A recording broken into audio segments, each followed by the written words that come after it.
రాజుని ఆ భరద్వాజ స్నేహితుడు పాంచాల రాజు వృషతుడు అని ఒక ఆయన. భరద్వాజుడు అంటే ద్రోణాచార్యుల వారి తండ్రి. ఆయన స్నేహితుడు పాంచాల దేశాన్ని పరిపాలించేవాడు వృషతుడు. ఆయన ఒకప్పుడు అలాగే అరణ్యానికి వెళ్ళి తపస్సు చేస్తున్నటువంటి సమయంలో ఆయనకి మేనక కనపడింది. ఆయన తేజస్సు స్ఖలనమైంది. ఆయన తెల్లబోయి దేవుటి మేనక కనపడినంత మాత్రాన నా తేజస్సు స్ఖలనం అవడమా, ఎంత దోషం ఇదే, నా మనసు ఎందు ఎప్పుడు ఇలా కదలదే అని కాలి చేత కప్పాడు తేజస్సుని. కాలి చేత కప్పితే పుట్టినవాడు కాబట్టి ద్రుపదుడు అయ్యాడు. ఆ తేజస్సులోంచి పుట్టాడు ఆ పిల్లాడు. వీళ్ళందరూ కారణజన్ములు. వీళ్ళని ఈ తేజస్సులు భరించగలిగిన క్షేత్రములు లేవు కాబట్టి ఈశ్వరుడు వాళ్ళని అలాగే ఉత్పాదన చేసేశాడంతే. ఎందుకంటే కురుక్షేత్ర యుద్ధం నడిచి అధర్మం అంతా నశించిపోవాలంటే వీళ్ళు లేకుండా పాండవులకి అస్త్రబలం కలగదు. కలగాలంటే కృపాచార్యుడు రావాలంటే ద్రుపదుడు పుడితే తప్ప ఆ తరువాతి కాలంలో ద్రౌపదీదేవి రాదు. కాబట్టి ఈ ద్రుపదుడు పుట్టి తీరాలి. అందుకని వీళ్ళ ముగ్గురిని ఒక్క కాలంలో సృజింపబడేటట్టు చేశాడు. కొంతకాలం అయింది. ఈ ద్రోణాచార్యుల వారు కృపాచార్యుల వారి చెల్లెలైనటువంటి కృపిని వివాహం చేసుకున్నాడు. ఈ ద్రోణాచార్యుల వారికి కృపికి కలిపి అశ్వత్థామ జన్మించాడు. అశ్వత్థామ కామ క్రోధముల యొక్క కలయిక స్వరూపం. ఆయన ఆ అశ్వత్థామ చాలా ఉగ్రమైన పనులు చేశాడు మహాభారతంలో చిట్ట చివర. అటువంటి వాడు పిల్లవాడు కలిగాడు. ఈ చంటి పిల్లవాడికి త్రాగించడానికి పాలు కూడా లేనటువంటి స్థితిలో ఉండేవాడు. ఈయన ద్రోణాచార్యుల వారికి కూడా ఎంతసేపు కృపాచార్యుల వారిలాగే ధనుర్వేదం అంటే మహా ఇష్టం. ఆయన ధనుర్వేదం నేర్చుకుని అయ్యో పిల్లవాడు పుట్టాడు, ఈ పిల్లవాడికి గుక్కెడు పాలు కూడా లేవు, పరశురాముడు యజ్ఞం చేసి అందరికీ దానాలు చేస్తున్నట్ట బ్రాహ్మణులకి, వెళ్ళి నేను కూడా అక్కడ నిలబడితే వేదం చదువుకున్నవాడిని, ధనుర్వేదం వచ్చిన వాడిని కాబట్టి నాకు కూడా ఏమైనా దానం ఇస్తాడని చెప్పి ఆయన పరశురాముడి దగ్గరికి వెళ్ళాడు. ఆ పరశురాముడు ఈయన వంక చూసి అన్నాడు, కల ధనమెల్ల ముందర జగన్నుత విప్రులకిచ్చి వార్ధిమేఖల నిఖిలోర్వియంతయును కశ్యపుడన్మునికిచ్చితిన్ శరంబులును శరీర శస్త్రములు బొల్పుగనున్నవి వీనిలోన నీవలసిన వస్తువుల్ కొను ధ్రువంబుగా నిత్యద నీకు నావుడు. నా దగ్గర ఉండేటటువంటి భూమినంతటినీ కశ్యప ప్రజాపతికి ఇచ్చేశాను. 21 మార్లు క్షత్రుల్ని సంహరించడం వల్ల భూమండలం అంతా నాదైపోయింది. నాదైపోతే ఈ భూమండలాన్నంతటినీ కశ్యప ప్రజాపతికి ఇచ్చాను. ఇచ్చేస్తేనే కశ్యప ప్రజాపతి అడిగారు, భూమి అంతా నాకు ఇచ్చావు కాబట్టి నువ్వు భూమి మీద నిలబడద్దు, వెళ్ళిపోమన్నారు. ఇప్పుడు కొత్తగా నిలబడ్డానికి భూమి కావలసిందే. అప్పుడు ఆయన మహేంద్రగిరి పర్వతం మీద నిలబడి, ఆ మహేంద్రగిరి మీద నిలబడి సముద్రం వంక చూసి సముద్రాన్ని అడిగాడు, నేను ఉండడానికి కొంత భూమి కావాలి, సముద్రమా నువ్వు వెనక్కి వెళ్ళు, నీలో ఉన్న భూమిని నేను తీసుకుంటానన్నాడు.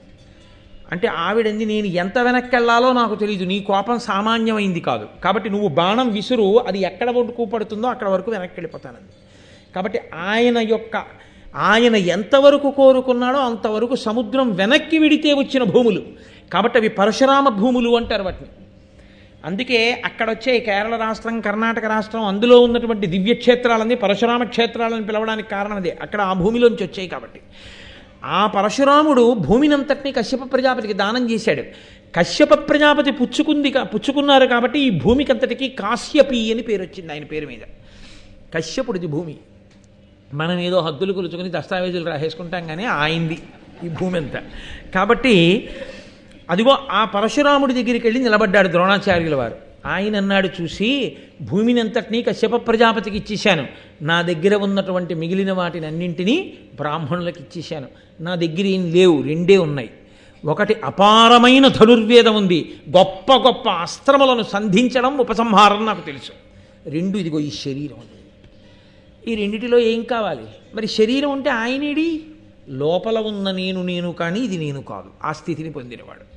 కాబట్టి నీకు అస్త్రశస్త్రములు కావాలా చెప్పి ఇచ్చేస్తాను, బ్రాహ్మణుడివి నీకేమైనా ఉపయోగపడుతుందా ఇస్తాను, ఈ శరీరం కావాలా ఇచ్చేస్తాను, రెండిట్లో ఏదో కోరుకో ఇస్తాను, తప్ప మూడోది నా దగ్గర లేదన్నాడు. అంటే ద్రోణాచార్యుల వారు అన్నారు, నీ దగ్గర ఉన్నటువంటి అస్త్రశస్త్రములన్నీ నాకు ఇచ్చేయి అన్నారు. ఆయన ధారపోసేశాడు. ఇప్పుడు ద్రోణుడు లాంటి ధనుర్విద్యాపారంగతుడు ఈ భూమండలం మీద లేదు. ఎందుకని? ధనుర్వేదం పరశురాముల వారి దగ్గర ఉన్నటువంటి విద్యనంతటినీ ద్రోణుడు పొందాడు.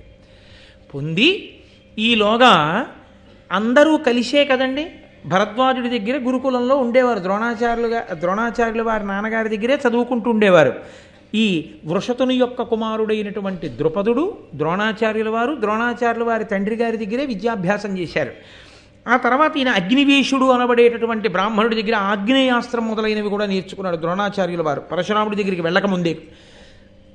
ఆ చదువుకునే రోజుల్లో ఈ వృషతుని యొక్క కుమారుడైన ద్రుపదుడు అనేవాడు, నువ్వు బ్రాహ్మణుడివి, భరద్వాజ మహర్షి యొక్క కొడుకువి, ఎప్పుడైనా నీకు దరిద్రం కలిగితే ఒకటి గుర్తుపెట్టుకో, నేను మహారాజునవుతాను మా నాన్నగారి తర్వాత. నేను రాజునైనప్పుడు నువ్వు నా స్నేహితుడివి కాబట్టి అరమరికలు లేకుండా నీకు ఏది కావలసి వచ్చినా నా దగ్గరికి రా, ఎప్పుడు ఇబ్బంది పెట్టుకోకు. నా దగ్గరికి వస్తే మన స్నేహాన్ని స్మరించి నేను నీకు ఉపకారం చేస్తానన్నాడు.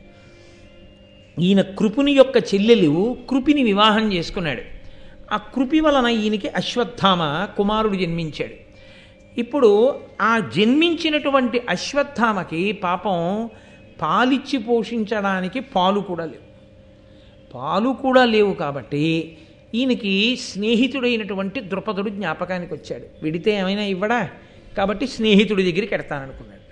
అనుకుని ద్రుపద మహారాజు గారి యొక్క ఆస్థానానికి వెళ్ళాడు. వెడితే ఆ ద్రుపదుడు ద్రోణుణ్ణి చూసి గుర్తుపట్టాడు. ఈయనన్నాడు, మన ఇద్దరం బాల్య స్నేహితులం, గుర్తుందా, కలిసి చదువుకున్నాం మా నాన్నగారి దగ్గర, అప్పుడు నువ్వు మాటిచ్చావు నువ్వు రాజు అయినప్పుడు రమ్మని, కష్టంలో ఉన్నాను అందుకు వచ్చాను నీ దగ్గరికి అన్నాడు. అంటే ద్రుపద మహారాజు అన్నాడు, కొలది ఎరుంగకిట్టి పలుకందగుగాదు నాకనన్ పలుకు తనంబునన్ పలుకబాడియే నీ సఖినంచో పేద విప్రులకును ధారిణీషులకు పోలగ సఖ్యము సంభవించునే పలుకగ వేగ పొమ్మకట పారుడు సంగడి కాక ఎందునన్. ఆయన అన్నాడు, నువ్వేమో దరిద్ర బ్రాహ్మణుడివి, నేనేమో రాజ్యమేలే రాజుని, ఎప్పుడో ఏదో అన్నానా, అందుకని నా స్నేహితుడిని ఇప్పుడు వచ్చావా, సిగ్గుగా లేదు అలా చెప్పుకోవడానికి? దరిద్ర బ్రాహ్మణుడికి రాజ్యమేలే రాజుకి స్నేహం ఏమిటి, పోతలకన్నాడు అని ధనపతితో దరిద్రునకు తత్వవిదుండగువానితోడ మూర్ఖునకు ప్రశాంతునితోడ కడు క్రూరునకున్ రణశూరుతోడ భీరునకు వరూధితోడ అవరూధికి సజనుతోడ కష్ట దుర్జనునకు ఎవ్విధంబునను సఖ్యము తానొడగూడు నేర్చుని. ఏమయ్యా నువ్వు అడిగిన దానికి అర్థం ఏమైనా ఉందా? బాగా ధనం ఉన్నవాడికి, ధనం లేని దరిద్రుడికి, తత్వం తెలిసి ఉన్నవాడికి, అసలు ఏమీ తెలియనటువంటి మూర్ఖుడికి, ప్రశాంతంగా ఉండేటటువంటి వాడికి, క్రూరుడైనటువంటి వాడికి, కవచం కట్టుకుని ఉండేటటువంటి శూరుడికి, కవచం లేనటువంటి శౌర్యము లేనివానికి, సజ్జనుడికి, దుర్జనుడికి ఎక్కడైనా స్నేహం కలుగుతుందయా? నువ్వేమో దరిద్ర బ్రాహ్మణుడివి, నేనేమో రాజ్యమేలే రాజుని, మన ఇద్దరికీ స్నేహమా? తగుదునమ్మా అని వచ్చావా? అసలు సమానత్వం ఏదయా మన ఇద్దరికి? సమశీలశ్రుతయుతులకు సమధనవంతులకు సమసుచారిత్రులకున్ తమతో సఖ్యము వివాహమునగుగాక అగునే రెండు అసమానులకున్. ఎవరైనా సమానమైన ధనమున్నవాళ్ళు, సమానమైన బలం ఉన్నవాళ్ళు, సమానమైనటువంటి నడవడ కలిగినటువంటి వాళ్ళు వివాహంతో సహా దేంట్లోనైనా ఇద్దరూ కలిసి ఉండడానికి అవకాశం కుదురుతుంది తప్ప, ఏ సమానత్వం ఉందని నా దగ్గరికి వచ్చావు, నువ్వు దరిద్ర బ్రాహ్మణుడివి, రాజుని, తగుదునమ్మా అని వచ్చావా? కుదరదు అని అవతలకి పొమ్మని బయటికి గెంటించేశాడు. గెంటిస్తే బాధగా బయలుదేరి ద్రోణాచార్యుల వారు వచ్చేస్తున్నారు.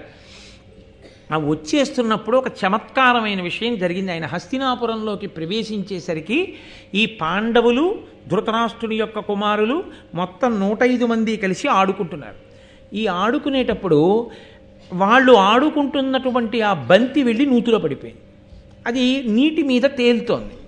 ఆ నీటి మీద తేలుతున్నటువంటి ఆ బంగారు బంతిని ఎలా పైకి తీయాలో తెలియక ఈ పిల్లలందరూ తత్తరపడుతుంటే ద్రోణాచార్యుల వారు వచ్చి అన్నారు, మీరు క్షత్రియ వంశ సంజాతులు కదా, నూతిలో పడిన బంతిని పైకి తీయడం మీకు రాదా? దీనికి ఇంత బెంగపెట్టుకుంటున్నారా? అపురూపమైనటువంటి అనన్య సామాన్యమైన విలువిద్యతో బంతిని పైకి తీస్తాను చూడండి, ఇలా ఇవ్వండి ఆ ధనుర్బాణాలు అన్నాడు. అని ధనుర్బాణాలు తీసుకుని ఒక బాణాన్ని గురి చూసి బంతికి కొట్టాడు. బాణపు చివర ఇంకొక బాణాన్ని కొట్టాడు. ఆ బాణం చివర ఇంకో బాణాన్ని కొట్టాడు. ఆఖరికి నూతి చివర చేతితో తీయడానికి వీలుగా ఆ బాణం పైకి అందింది. ఆ బాణంతో ఇలా పట్టుకుని పైకి కర్రతో తీసేసినట్టుగా బంతి తీసి పిల్లలకి ఇచ్చాడు.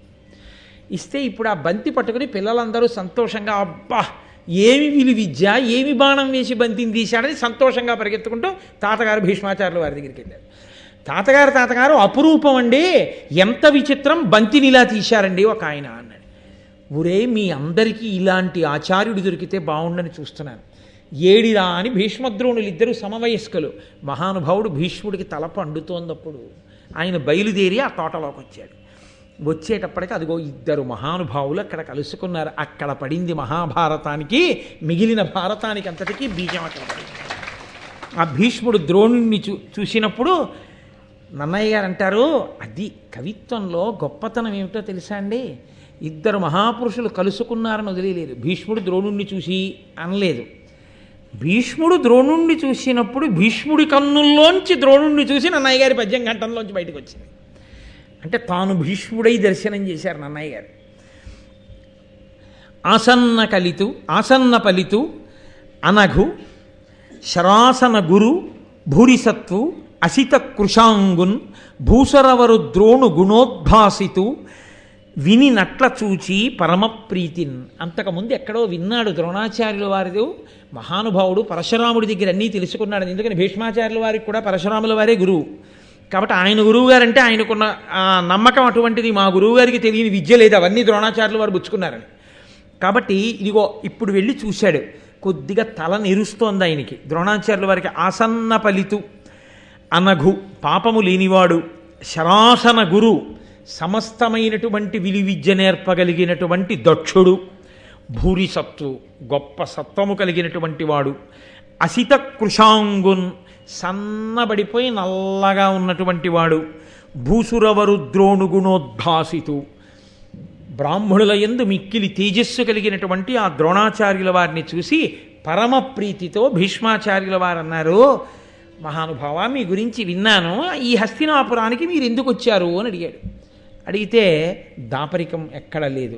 ద్రోణాచార్యుల వారు తనకు కలిగినటువంటి భంగపాటునంతటినీ చెప్పాడు. నాతో చదువుకున్నాడయా నా స్నేహితుడు ద్రుపదుడు, నాకు ఇదిగో కొడుకు పుట్టాడు, కృపాచార్యుల వారి చెల్లి కృపి నా భార్య, అశ్వత్థామ పుట్టాడు, గుక్కెడు పాలు పిల్లాడికి లేవు, దరిద్రంతో అలమటిస్తున్నాను, ఏదో నా స్నేహితుడు ఆదుకుంటాడని వెళ్ళాను, వెడితే నన్ను బయటికి గెంటించాడు అని చాలా బాధతో భీష్ముడితో ఒక మాట అన్నాడు. ఆయన అన్నాడు, వేడుటెంతయు కష్టమైనను వేరులేని సుహృజ్యను వేడుకోలుచితంబు కావున వేట్కతో జని సోమకున్ వేడినన్ ధనమోపడేనియు వీని మాత్రకు నాలుగేన్ పాడి కుర్రలు నీడే వీనికి పాలు త్రవుచునుండగా. ఎన్ని మాటలు వేశారో చూడండి. ఆ మాట వేడుట వేడుట వేడుట అని. ఒకరి దగ్గరికి వెళ్ళి చెయ్యి చాపి అయ్యా నాకు ఈ ఉపకారం చెయ్యండి అని అడగడమే సగం చచ్చిపోయి అడగాలి సిగ్గుతో. కడుపున పుట్టినవాడు కదా, తాగడానికి గుక్కెడు పాలు కూడా లేవని చాలా సిగ్గుతో ఎవరి దగ్గరికి వెళ్ళి నేను భిక్షాటన చెయ్యాలి, ఎవరిని అడగాలి అని సగం చచ్చిపోయాను. ఆఖరికి మనసులో నిశ్చయం చేసుకున్నాను, బాగా తెలుసున్నవాడు, మన మనసు ఎరిగినటువంటి వాడు, మన యందు ప్రీతి ఉన్నవాడు కాబట్టి ఈయన దగ్గరికి వెళ్ళి చెయ్యి చాపి అర్థించడంలో పర్వాలేదు, కొంత మనకి అంత సిగ్గుతో అడగవలసిన అవసరం ఉండదనుకుని వెళ్ళి అడిగాను. అడిగినప్పుడు ఏమనుకున్నానంటే, నేనేం మణిమాణిక్యాదులు కోరలేదుగా, ఒక్క 4 పాడి ఆవులు ఇవ్వకపోతాడా, 4 పాడి ఆవులు ఆశ్రమంలో కట్టుకుని పాలు కుర్రాడికి పట్టలేకపోతానా అనుకున్నాను. నాకు కృపికి అన్నం తినడానికి కావలసింది ఇవ్వాలని కూడా నేను కోరుకోలేదు. 4 పాడి ఆవులు కూడా ఇవ్వలేదు నా స్నేహితుడు, నన్ను గెంటించాడు, దరిద్రుడవు నీకు నాకు సమానత్వమా అన్నాడు. బాధతో కుంది వచ్చేస్తున్నప్పుడు ఇదిగో ఇక్కడ పిల్లల నూతిలో బంతి పడి ఇబ్బంది పడుతుంటే బంతి తీశాను, నేనే ద్రోణుణ్ణి అన్నాడు. భీష్మాచార్యుల వారు ఎంతో సంతోషపడన్నారు, మీ కోరిక ఏదైనా సరే నేను తీరుస్తాను, మీకు కావలసినటువంటివన్నీ నేను సమకూరుస్తాను, మీరు ఇక్కడే ఉండి ఆచార్యకత్వం వహించి ఇదిగో ఈ పాండవులకు ఈ మిగిలినటువంటి ధృతరాష్ట్ర సంతానానికి చక్కగా విద్య నేర్పండి అన్నాడు. గురువు ఎందుకు లక్షణం ఉంటుంది, గురువుగారు నేర్పేటప్పుడు ఎవరు ఇందులో బాగా వృద్ధిలోకి వచ్చేవాడు అన్నది పసిగట్టలేనంత వెర్రివాడు గురువు కాడు. ఒక్క చూపుతో పట్టుకోగలడు, ఒక్క మాటతో ఏరుకోగలడు. సాలగ్రామాన్ని ఎంచడం వచ్చిన వాడు సాలగ్రామాన్ని తేవాలంటే రాళ్లల్లోకే వెళ్ళాలి. నదీ ప్రవాహంలో వచ్చి ఏర్పడినటువంటి రాళ్ల కుప్పలలోకి వెళ్ళి చూసి అక్కడే పడి ఉన్న సాలగ్రామాన్ని చేతిలోకి తీసుకుని ఇది సాలగ్రామం అని తెచ్చి దూది వేసి పూజామందిరంలో పెట్టి పూజ చేసి కోరికలు దింప చేసుకుంటాడు ఉపాసకుడు. ఉపాసకుడు రాళ్లలో సాలగ్రామాన్ని ఎలా పట్టుకోగలడో అలా గురువు శిష్యులలో జిజ్ఞాసువైన వాణ్ణి పట్టగలడు. అలా పట్టి ఎవడి యందు తాను ఎక్కువ దృష్టి పెట్టాలో చూడగలడు. అందుకే గురువుగారి ఐశ్వర్యం కేవలం బిడ్డలకు మాత్రమే చెందదు. లోకంలో ఏ తండ్రి అయినా తాను సంపాదించిన సంపాదన చిట్ట చివరి బిడ్డలకు ఇచ్చేస్తాడు, ఇవ్వక్కర్లేదు. ఆ తండ్రి శరీరం పడిపోయిన తర్వాత బిడ్డలకు వెళ్ళిపోతుంది. కానీ ఒక్క గురువుగారు మాత్రం తాను కష్టపడి శాస్త్రములను అధ్యయనం చేసి కష్టపడి నేర్చుకున్న విద్యనంతటినీ ఎవరికి పంచి ఇచ్చేస్తాడో తెలుసా అండి? కడుపున పుట్టిన కొడుకు కన్నా జిజ్ఞాసువైన శిష్యుడే గురువుకి ఎక్కువ. ఆ శిష్యునికి ఇస్తాడు. ఆ శిష్యుడు నేర్చుకుని వృద్ధిలోకి వస్తుంటే ఎంత సంతోషం! అర్జునుడు చెలరేగి అస్త్ర సంపదతో బాణాలు వేస్తుంటే ఇన్ని మార్లు పొంగిపోయారో వచ్చేడివాడు పల్గొనుడు కాననవశ్యము గెలుతూ మనంగా రాదు అంటూ ఆ అస్త్ర విద్యతో అర్జునుడు ప్రకాశిస్తుంటే ఎంత పొంగిపోయాడో ద్రోణాచార్యుల వారు. శిష్యుడు కూడా అటువంటి వాడే. పొరపాటున కూడా మా గురువుగారు బాణం వేయకుండా మాత్రం నేను ఆయన మీద బాణం వేయను. ఆయన బాణం వేస్తే చూద్దాం, అప్పటి వరకు వద్దు. ఎప్పుడైనా యుద్ధభూమిలో తిరగవలసి వచ్చినా గురువుగారి రథం ఎప్పుడు నా కుడి భుజం వైపు ఉండాలి, కానీ గురువుగారి రథం పొరపాటున కూడా ఎడం భుజం వైపుకి రాకూడదు. మహానుభావుడు, అస్త్ర విద్య నేర్పినవాడు, గురువే అని గురువుగారిని అంత గౌరవించినవాడు అర్జునుడు. ఇవాళ ఇన్నాళ్ళు చెప్పిన మహాభారత ప్రసంగం ఒకెత్తు, ఇవాళ చేసిన ప్రసంగం ఒకెత్తు. ఎందుకో తెలుసా అండి? ఇవాళ మహానుభావుడైన ద్రోణుడు పుట్టాడు. ఇవాళ మహానుభావుడైన కృపాచార్యుల వారు పుట్టారు. మహానుభావుడైన ద్రోణుడు ఆచార్యకత్వానికి సిద్ధపడుతున్నాడు. ద్రోణుని గొప్పతనం ఏమిటో తెలుసా అండి? భారతదేశం గర్వించదగిన మహాపురుషుడు. మన దౌర్భాగ్యం కొద్దీ ఇవాళ మన పిల్లలకి ద్రోణాచార్యుల వారి గురించి కూడా తెలియకుండా ద్రోణాచార్యుల వారు అనేటప్పటికీ మన పిల్లలకి నేర్పింది ఏమిటంటే ఏకలవ్యుడు బొటనవేలు పక్షపాతంతో తీసుకున్నవాడని నేర్పాం మనం, అంతే తప్ప ద్రోణుడి గొప్పతనం ఏమిటో మనం ఎప్పుడూ చెప్పట్లేదు పిల్లలకి. ఒక్క ద్రోణాచార్యుల వారు భారతదేశంలో హస్తినాపురంలో ఉన్న కారణం చేత ఆయన దగ్గర చదువుకోవాలని కిరాతుల దగ్గర నుంచి ప్రపంచపటంలో ఉన్న అన్ని దేశాల నుంచి ఆయన దగ్గరికి వచ్చి విలువిద్య నేర్చుకునేవారు. ప్రపంచపటం మొత్తం నుంచి ఆయనకి ధనుర్వేదంలో శిష్యుడు కానివాడు లేడు. ఎవరి వరకో తెలుసా అండి? దుర్యోధనుడి పక్షంలో ఉండి అర్జునుడిని తెగటార్చాలని ప్రయత్నం చేస్తున్నటువంటి కర్ణుడికి కూడా విలువిద్య ద్రోణాచార్యుల వారే నేర్పారు. తన కొడుకు సరి అయిన బుద్ధి కలిగినవాడు కాడు అని తెలుసుకుంటే బ్రహ్మాస్త్రం తాలూకా ఉపసంహారం చెప్పకుండా బ్రహ్మాస్త్రం ఉపదేశం చేసి వదిలేశారు. అదే అర్జునుడు సద్బుద్ధి కలిగిన వాడు అనుకుంటే తనకున్న విద్యనంతటినీ అర్జునుడికి ధారపోసేశాడు. తప్ప తన కొడుకుని కూడా వృద్ధిలోకి తెచ్చుకుందామని రహస్యంగా పిలిచి కొడుకుకి కూడా ఎన్నడూ పాఠాలు చెప్పుకోలేదు ఆయన. తన దగ్గరికి వచ్చి వినయంతో నిలబడిన వాళ్ళందరికీ అంతగా విద్యను ఇచ్చాడు. అటువంటి వాడు ఏకలవ్యుడికి ఎందుకు ఇవ్వలేదు? అది ఏకలవ్యుడి ఆఖ్యానం వచ్చినప్పుడు మీరు విందురుగాన ఉపాఖ్యానం వచ్చినప్పుడు. కాబట్టి ఇప్పుడు అటువంటి మహానుభావుడైనటువంటి ద్రోణాచార్యుల వారి దగ్గరికి వీళ్ళందరూ శిష్యరికానికి వచ్చి కూర్చున్నారు. కూర్చుంటే ఇందులో ఇంతమంది కూర్చున్నారు. హస్తినాపురంలో బంధు బంధు బంధు ఈ 105 కాదు, ఇంకా చాలామంది కూర్చున్నారు. వీళ్లలో నేను అసలు నాకున్న అస్త్ర విద్యనంతటినీ ఎవరికి ఇవ్వాలి? ఎందుకో తెలుసా అండి? వంశ పరంపర ఎలా కొనసాగుతుందో గురు పరంపర అలా కొనసాగాలి. సదాశివ సమారంభాం శంకరాచార్య మధ్యమాం అస్మదాచార్య పర్యంతాం వందే గురు పరంపరాం.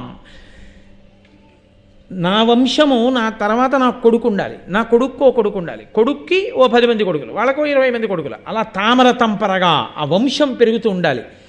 గురువుల యొక్క ఆ స్థితి కూడా గురువుగారి తర్వాత గురువు, గురువుగారి తర్వాత గురువు, అది ఆగిపోకూడదు ఎప్పుడు.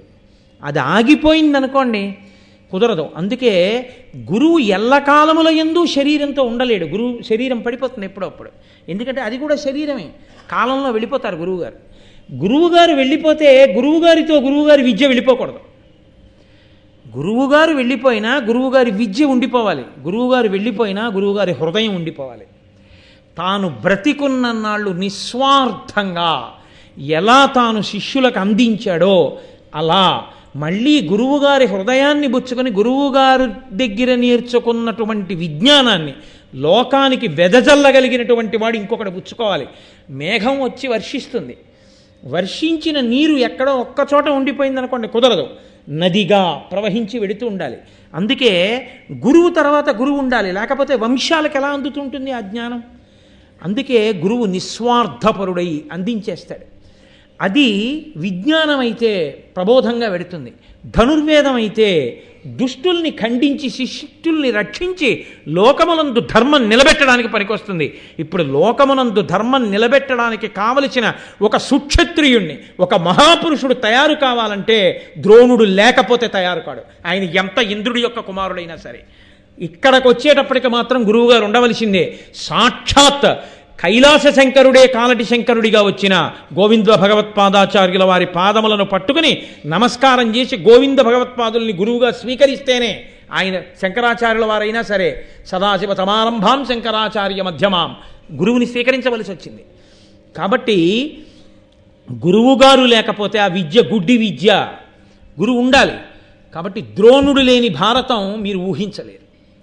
అటువంటి ద్రోణుడు ఇప్పుడు శిష్యులలో ఎవడు ఉత్తముడు మొట్టమొదట ఆయన పసిగట్టగలదు. ఆయనకున్న సమర్థత, గురువుగారి సమర్థతని తక్కువ చేసి చూడడం ఎవరికీ సాధ్యం కాదు. కాబట్టి ఇప్పుడు ఆయన పిల్లలందరినీ కూర్చోపెట్టి అన్నాడు, మీ అందరికీ నేను ఇప్పుడు విలువిద్య నేర్పిస్తాను, ధనుర్వేదం నేర్పిస్తాను. అందరికీ బాణాలు వేయడమే కాదు, ఈట విసరడం ఒకడికి, ఖడ్గ విద్య ఒకడికి, గదాయుద్ధం ఒకడికి. ఇంతమందికి ఇన్ని నేర్పాడండి మహానుభావుడు. నేర్పుతాను, నా కోరిక మీలో ఎవరు తీరుస్తారు అని అడిగాడు. అంటే నేర్చుకునే వాళ్ళేనా? గురువుగారికి ఏదైనా అవసరం ఉందంటే అసలు అది ఏమిటి గురువుగారు అని కూడా అడగకుండా మనం తీర్చలేని కోరిక గురువుగారు అడుగుతారా? ఒకవేళ మనం గురువుగారి కోరిక తీరిస్తే మన శక్తే. గురువుగారి అనుగ్రహంతోనే గురువుగారి కోరిక తీర్చాలి. గురువుగారి అనుగ్రహం లేకుండా గురువుగారి కోరిక ఎలా తీరుస్తావు? కాబట్టి గురువు కోరిక తీర్చడానికి గురువుగారి అనుగ్రహమే హేతువు, నేను నిమిత్తం. కానీ గురువుగారు నేను అండం వల్ల నేను తరించడానికి స్థితి కలుగుతుంది. నేను ఆయన నుండి విద్య పొందడానికి నా యోగ్యత ప్రకటనమవుతుంది. ఇది గమనించిన వాడు అర్జునుడు. ఇక్కడ కలుస్తున్నారు గురు శిష్యులు. అందుకే ఇవాల్టి రోజు ప్రసంగం చాలా చాలా పవిత్రమైనది అన్నానంటే నా ప్రసంగం గొప్పది అని నేను సోత్కర్షత అనలేదు. భారత కథ యందు ఈ ఘట్టములు గొప్పవి అన్నాను. గురు శిష్యులు కలుస్తున్నారు. ఇవాళ అర్జునుడు తయారవడం ప్రారంభమైంది. ఆయన అన్నాడు, అర్జునుడు గురువుగారు నేను అన్నాడు. అంతే, నేను తీరుస్తాను. మిగిలిన వాళ్ళ వంక చూశాడు. నీ కోరికలన్నీ మేమెక్కడ తీరుస్తామని పక్కైతాలు తిప్పుకున్నాడు. ఆయన అనుకున్నాడు, షహబాష్, వీడు శిష్యుడు, నా సమస్త విద్యలు వీడికి ధారపోసేయాలని నిర్ణయం తీసుకున్నాడు. అంటే అర్జునుడు ఎంత గొప్ప వీరుడుగా తయారవ్వాలన్నది ద్రోణాచార్యుల వారి సంకల్పం వలనే సాధ్యమైంది.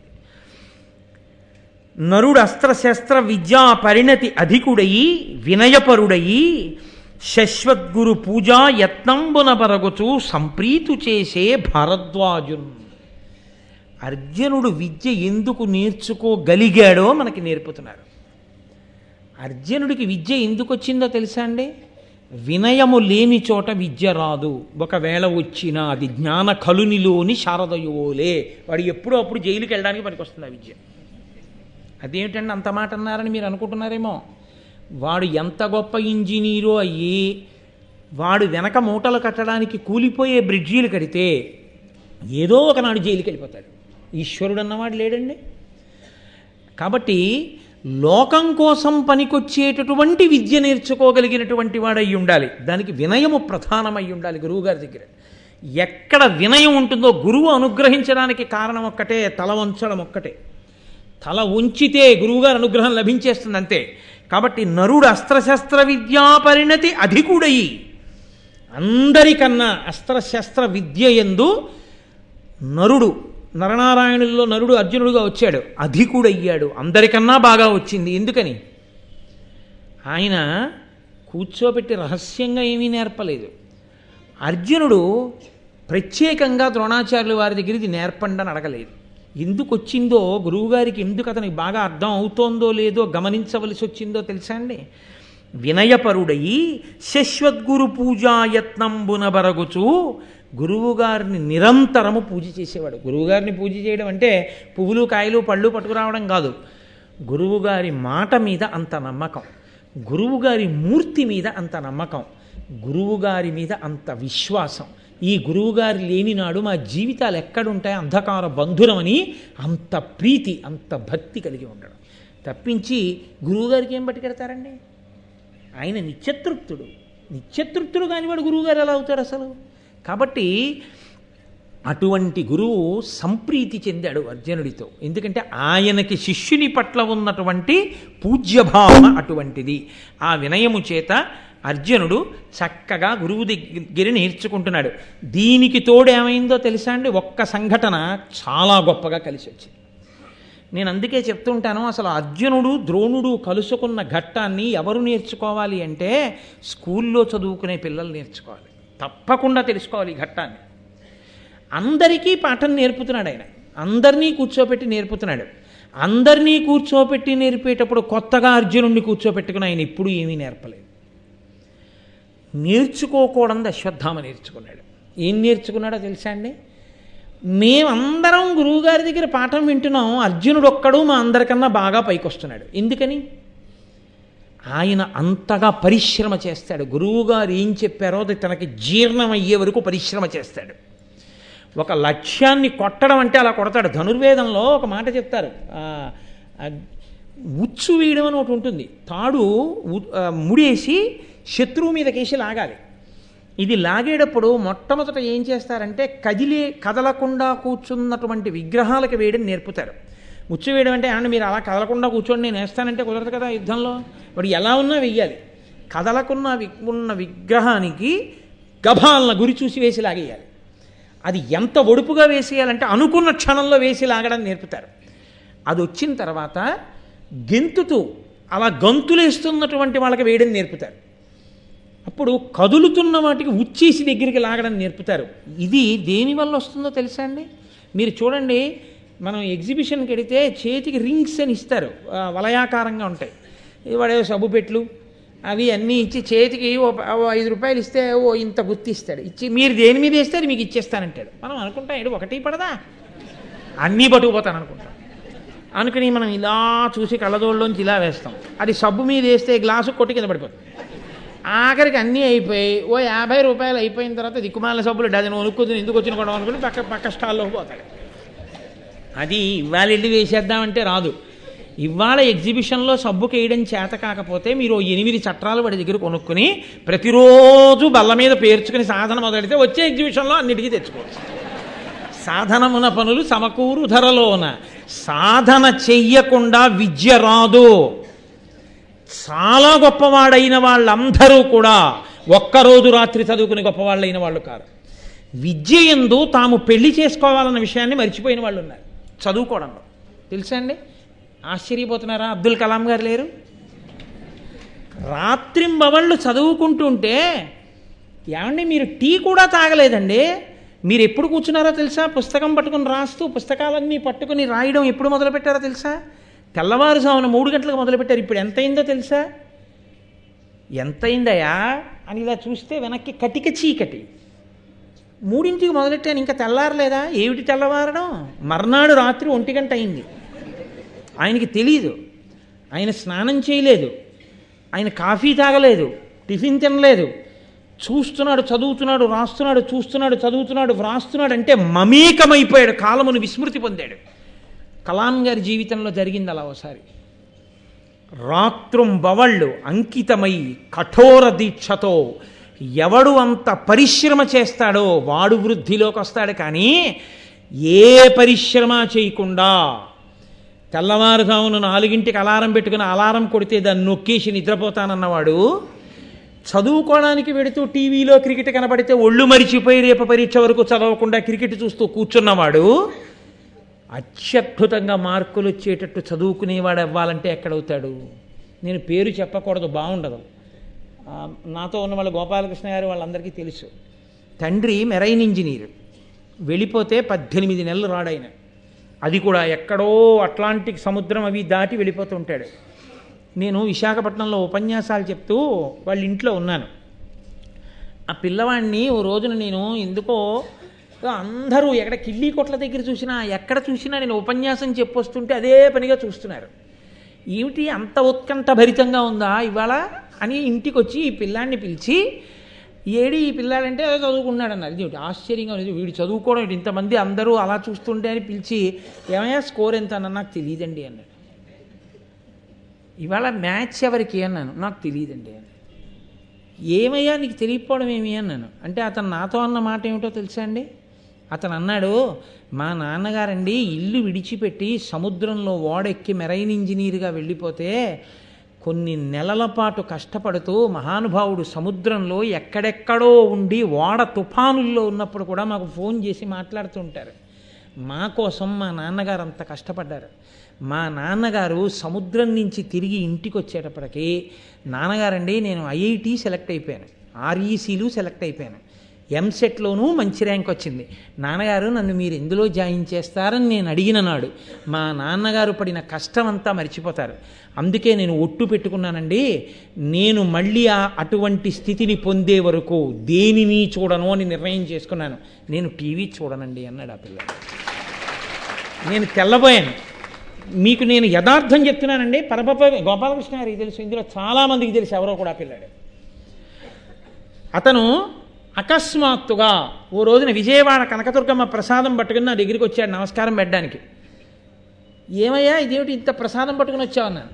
అంటే వాళ్ళ అమ్మగారు కూడా వచ్చారు. ఏమమ్మా ఏమిటి విశేషం అన్నాను. అంటే ఆవిడ అన్నారు, మా అబ్బాయికి ఆర్ఈసీల్లో ఐఐటీల్లో అన్నింటిల్లో ర్యాంకులు వచ్చేసాయండి అన్నారు. అసలు ఆ తండ్రి ఆనందానికి అవధి లేదు. ఇప్పుడు ఆ పిల్లాన్ని తీసుకెళ్ళి దక్షిణ భారతదేశంలో ఒక ప్రఖ్యాతమైనటువంటి కాలేజీలో చదువుకుంటున్నాడు. అంత శ్రద్ధగా పరిశ్రమ చేశాడు కాబట్టి తండ్రి సంతోషించాడు, కొడుకు ఉన్నతిని పొందాడు.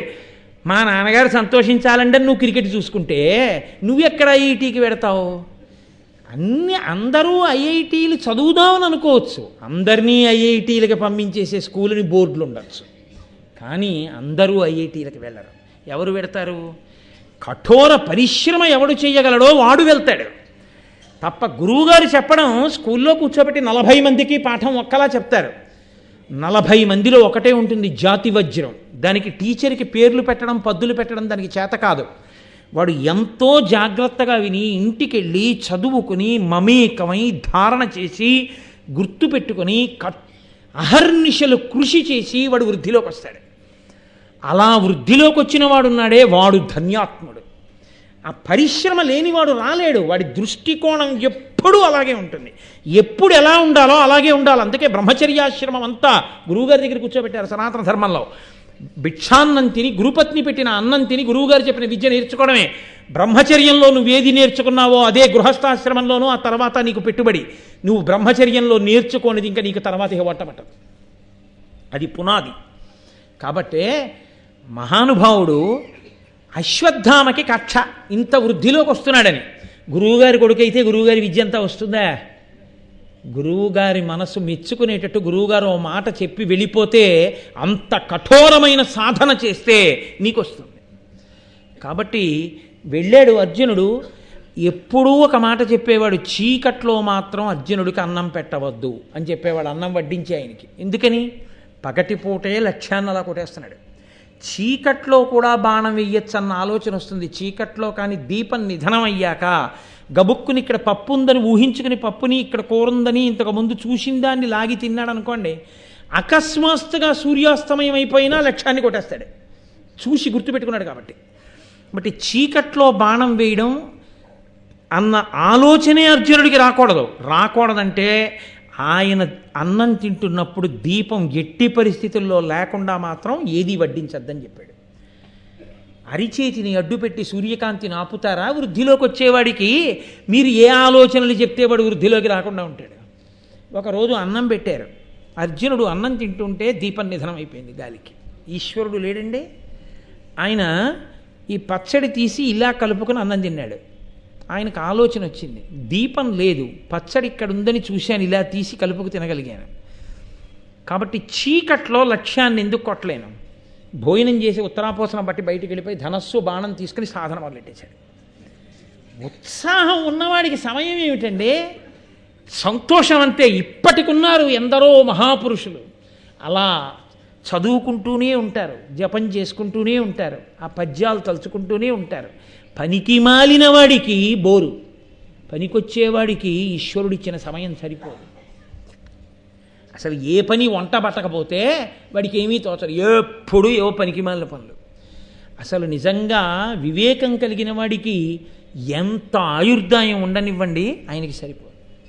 ఎన్ని గ్రంథాలు పరిశీలిస్తావు, ఒక్క పద్యం చదివితే మనసు పరవశించిపోతూ ఆ జపం చేసుకుంటూ పూజ చేసుకుంటూ కూర్చుని చదువుకుంటుంటే, అయ్యో దిక్కుమాల ఉద్యోగాలు ఎన్నాళ్ళు, జీవితం ఇప్పటికి 30 ఏళ్ళో 26 ఏళ్ళో 27 ఏళ్ళో ఈ ఉద్యోగం కోసం, అయ్యో ఎంత విలువైన సమయం అంతా పోయింది, ఇంకా ఎన్నాళ్ళు చేశాంగా, ఏదో సంపాదించాం, పిల్లలు వృద్ధులు, ఎప్పుడు వదిలిపెట్టేద్దాం, ఇంకా వదిలిపెట్టేసి ఇంకా ఎప్పుడు కూర్చుని హాయిగా ఈశ్వరారాధన చేద్దాం, ఎప్పుడు ఇంకా అన్ని గ్రంథాలు అన్ని వ్యాఖ్యానాలు ఎప్పుడు చదువుతాం అని రాత్రింబవళ్ళు చదువుకుంటాడు. ఎంత వయస్సు సంబంధం లేదు, కనురెప్పలు వాలిపోయి ఇలా పైకెత్తలేకపోతే రామాయణానికి వ్యాఖ్యానం చేయవలసి వస్తే ఒక మహానుభావుడు శిష్యుల్ని పిలిచి, ఒరే కళ్ళకి దారాలు కట్టి కనురెప్పల వెంట్రుకలకి వెనక నుంచి దారాలు వేసి లాగండి, లాగితే మూలం వంక చూస్తూ నేను ఒక్కసారి చదివి ఇలా అంటాను, కళ్ళ నీళ్లు కారే లోపల మళ్ళీ రెప్పలు వదలండి, నేను వ్యాఖ్యానం చెప్తాను రాయండి అని చెప్పి వ్యాఖ్యానం రాయించాడు ఒక ఆయన. ఈశ్వరుని యందు ఆతృత ఉన్నవాడికి కనురెప్పలెత్తలేనప్పుడు కూడా వాళ్ళు గ్రంథాలు చదివి వ్యాఖ్యానాలు ఇచ్చారు. ఆతృత నీకుండాలి. ఆతృత లేని వాడిని మీరు ఏమి రాపాడిస్తే వాడు వృద్ధిలోకి వస్తాడు, మీ పిచ్చి మిగులుతుంది. కానీ వాడికి ఆ ఉత్సాహం ఉంది, వాడిని తీసుకెళ్ళి ఎలిమెంటరీ స్కూల్లో పెట్టండి, మున్సిపల్ స్కూల్లో పెట్టండి, వాడు మహాత్ముడై వృద్ధిలోకి వస్తాడు. మనం చదవట్లా పేపర్లో సివిల్ సర్వీసెస్కి ఎక్కడో శ్రీకాకుళంలో చిన్న కుగ్రామంలో మున్సిపల్ స్కూల్లో చదువుకున్న వాళ్ళు ఐఏఎస్కి సెలెక్ట్ అవుతున్నారు. తల్లిదండ్రులు చదువుకోవడానికి రూమ్ ఇచ్చి, ఓ మంచం ఇచ్చి, ఓ పరుపు ఇచ్చి, ఫీజులు కట్టి, యూనిఫారాలు పెట్టి, ఒంటి నిండా రకరకాలుగా యుద్ధానికి వెళ్ళే వీరులు పెట్టుకున్నన్ని బిళ్ళలు పెట్టుకుని, బ్యాగులు పెట్టుకుని, రిక్షాలు ఎక్కి, మోటార్ సైకిళ్ళు ఎక్కి, స్కూటర్లు ఎక్కి, ఆఖరికి క్లాస్ రూమ్లన్నీ కూడా కోళ్ళు పెంచుతారే పౌల్ట్రీ ఫార్మ్స్, కదిలితే ఎక్కడ క్యాలరీస్ పోతాయో అని చెప్పి అన్నిటినీ పక్కపక్కన కదలడానికి లేకుండా పెట్టేసి, అక్కడే మేత పెట్టేసి, అక్కడే తినేసి, అక్కడే మలాన్ని విసర్జించేస్తే, అక్కడే కింద తీసేసి ఆఖడికి తీసుకొచ్చి కంఠం కొట్టేసినట్టు అందరినీ ఒక బల్లకి 8 కూర్చోబెట్టేసి, ఇక్కడ ఇన్ని అని ఏవో బోర్డులు పెట్టి, ఒంటి నిండా బిళ్ళలు పెట్టి తీసుకొచ్చి చెప్తే వాళ్ళందరూ పెద్ద విద్యావంతులు అయిపోతారని మీరు అనుకుంటున్నారా? ఎవడికి లోపల ఉత్సాహం ఉందో, ఎవడు అలా చదివి వృద్ధిలోకి రావాలనుకున్నాడో వాడొస్తాడు. ముందు అది బోధ చెయ్యాలి, ఆ ఉత్సాహాన్ని బోధ చెయ్యాలి. దానికి మహాభారతం ఆలవాలం. మహాభారతం రాకుండా, మహాభారతం ధర్మం తెలియకుండా నువ్వు తయారు చేస్తే మాత్రం వాడి దేశానికి పనికొస్తాడా? సంస్కారం లేని విద్య ఎవడికి కావాలి? శీలం లేని చదువు ఎవడికి కావాలి? అది మనకి నేర్పింది మహాభారతం. నా ఆవేశము సహృదయముతో అర్థము చేసుకున్నవాడు పాట. కాబట్టి చీకట్లో అన్నం తిన్న అర్జునుడు వెంటనే బయటికి వెళ్ళి బాణాలు తీసి సంధిస్తున్నాడు. ఆ బాణముల యొక్క చప్పుడు వినపడుతోంది ద్రోణాచార్యుల వారికి, చమక్ చమక్ అని. ఆయన గబగబా బయలుదేరి వచ్చాడు. ఎక్కడున్నాడు యోగ్యుడైన శిష్యుడని గురువు తాపత్రయపడతాడు, అప్పచెప్పేయాలి. అందుకని ఆయన గబగబా వచ్చి చూసి కౌగలించుకున్నాడు అర్జునుడిని. కౌగలించుకుని, నాయనా నీ చెప్పలేదే చీకట్లో బాణం వేయమని? అన్నం తినొచ్చి అందరూ పడుకున్నారా? నువ్వు ఒక్కడివి ఇలా విలువిద్య చేసి సంధించుకుని నువ్వే నేర్చుకుంటున్నావా? శహబాష్, నీకు ప్రమాణం చేస్తున్నాను రా. అతని అస్త్ర విద్యాభియోగమునకు ప్రియ శిష్య వృత్తికి పెద్దమిచ్చి అన్న ధనుర్ధరులు అన్యులు నీకంటే అధికులు కాకుండునట్లుగాగా గరపుదు విలివిద్య ఘనముగానని పల్కి ద్వంద్వ సంకీర్ణ యుద్ధముల తెరగు రథ మహీ వాజి వారణములపై నుండి దృఢ చిత్ర సౌష్ఠవ స్థితులనేయ బహువిధ వ్యూహభేదనోపాయములను సంప్రయోగ రహస్యాతిశయముగాగ గరపే అర్జునుడు దొంటి భార్గవుడు వింట నిట్టిడే అని పొగడంగా ఎల్లజనులు. ఏనుగు మీద నిలబడి, గుర్రం మీద కూర్చుని, నిలబడి కూర్చుని 10 మందితో, 100 మందితో, 1000 మందితో, ఒక్కడితో ఏ అస్త్రాన్ని ఎప్పుడు ఎలా ప్రయోగించాలో, ఎలా ఉపసంహారం చేయాలో, దేని మీద ఏది వెయ్యాలో, ఇలాంటి విద్యని నీకు నేను తీసుకొచ్చి కురిపించేస్తాను అర్జున. ఇదే సాధనతో, క్రమశిక్షణతో నిలబడు. నిన్ను మించినటువంటి వీరుడు భరతఖండంలో ఇంకొకడు ఉంటాడు అని ఆ మాట అంటే అర్జునుడు పొంగిపోయి గురువుగారి పాదముల మీద పడి నమస్కారం చేశాడు. ఎక్కడ క్రమశిక్షణ ఉందో, ఎక్కడ సాధన ఉందో, ఎక్కడ తాపత్రయం ఉందో అక్కడ గురువుగారి అనుగ్రహం ఉంటుందని మనకి నిరూపణం చేస్తూ నన్నయ్య గారు మన పిల్లలకి ముందు మనం ఏది నేర్పాలో మనకి చక్కటి పాఠం పెద్దలకి పిల్లలకి కూడా చెప్తూ అత్యద్భుతమైన ఘట్టం ఇచ్చారు. గురు శిష్యులిద్దరూ గొప్ప స్థితిలో కలుసుకున్నారు. దయచేసి మీరు ఎవ్వరు ఒక్కరూ కూడా లేవద్దు. అత్యంత గొప్ప ప్రకటన ఒకటి మీకు చేస్తాను ఇవాళ. మంగళాశాసన పరై మదాచార్య పురోగమై సర్వైశ్చ పూర్వైరాచార్యై సత్కృతాయాస్తు మంగళం. మంగళం కోసలేంద్రాయ మహనీయ గుణాత్మనే చక్రవర్తి తనూజాయ సర్వభౌమాయ మంగళం. ఉమాకాంతాయ కాంతాయ కామితార్థప్రదాయినే శ్రీగిరీశాయ దేవాయ మలినాథాయ మంగళం. కరచరణకృతం వా కర్మవాక్కాయజం వా శ్రవణనైనజం వా మానసం వాపరాధం విహితం వా సర్వమేత్తక్షమస్వ శివ శివ కరుణాబ్ధే శ్రీ మహాదేవ శంభో. సర్వం శ్రీ ఉమామహేశ్వర బ్రహ్మార్పణమస్తు. స్వస్తి.